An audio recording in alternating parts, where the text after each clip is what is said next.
Oi, nekriti. Ne, paklausies.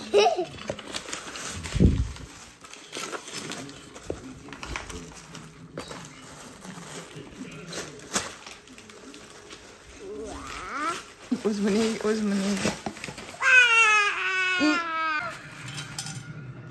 Oh, wow! Ok, kā jau solīts, es esmu ārā savā pusdienu pauzē. Aiziešu līdz Latvijas balzāmam, ņemt ko iestiprināties. Nepārprotiet mani, jā. Katrā ziņā ar tādām lietām darba laikā nenodarbojos. Parasti es aizēju pēc koliņas, pēc kaut kādas šokolādes, un tas neizpaliks arī šodien. Lai gan man šodien pacienti ir atnesuši gardums no kūpotavas, un es tur jau pa kūciņai ieķēru pusdienu pauzē. Bet ārā ir sauss un silts, kas Ziemassvētku nedēļai nav raksturīgi. Labi, es eju pēc skolas, tūlīt tiekamies. Lai gan tas ir centrs, bet strādāt tas dzirnavielas ir kaut kā vienkārši ļoti patīkami. Protams, ka dzirnaviela ir plašs jēdziens, un arī dzirnavielas netie skaistākie gali. Bet te strādāt, kopš es te strādāju, nu jau kaut kādu tūlīt gadu 4. Es esmu kaut kā ļoti izbaudījis to vidi, viņa nav apnikusi absolūti. Un, jā, pirms tam, kur es strādāju vietā, es pēc pusotru gadu ļoti noguru no tās vidas.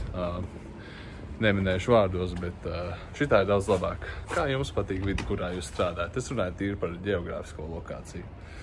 Viena izlādējusies baterija pa kreisi, un otra netika izlādējusies pa labi. Mēs ejam mājās. Šodien ir sportiņš, tā kā mums jāpaspēj ātri uztaisīt ēst.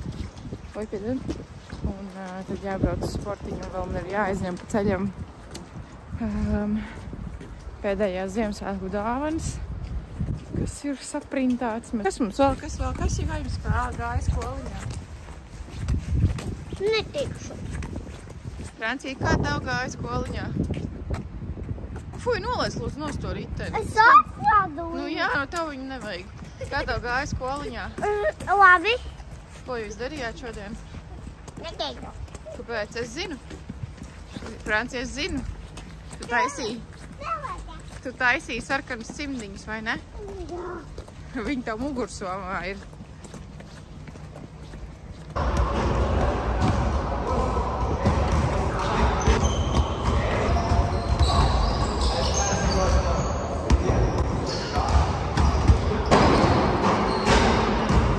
Es vakarā montējot video beidzot saprotu, ko es neesmu izstāstījis, piemēram.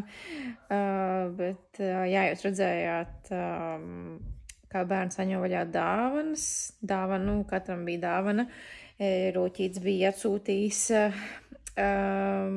Jā, tad mēs bijām sportiņā, kur Francis nepiedalās. Nav nereizi vēl piedalījies bez manas klātbūtnes, bet šobrīd viņš vispār kā izvairās un nepiedalās tajā sportiņā. Un tad šodien viņam treneris ļāva visu laiku mētāt bumbu vienkārši grozā, un to viņš arī darīja. Beigās bija pilnībā sarkans un sasvīdis.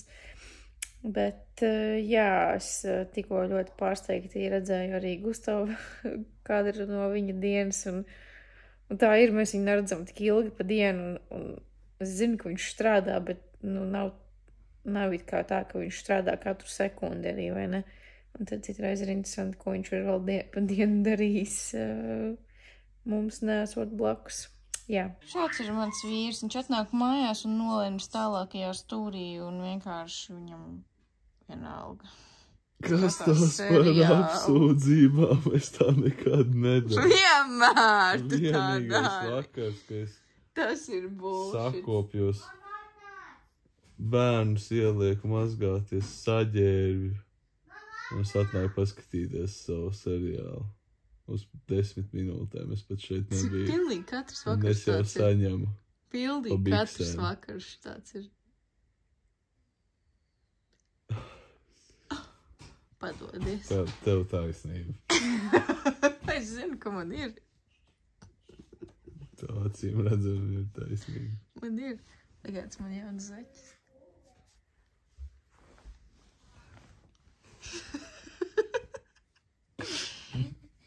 Pasaki vienu foršu atziņu no šodienas.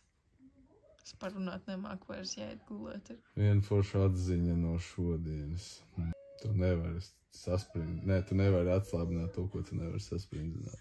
Tu nevari atslābināt to, ko tu nezini, kā sasprindzināt. Vienmēr atcerieties to. Man labāk, jo zini, kas patika.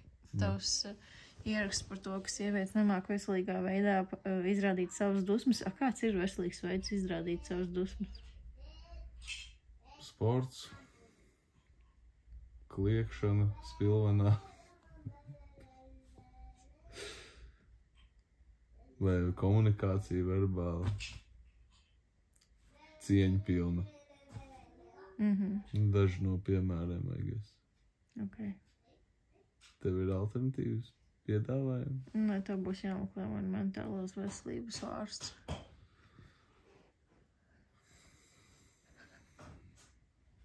Es piesakos.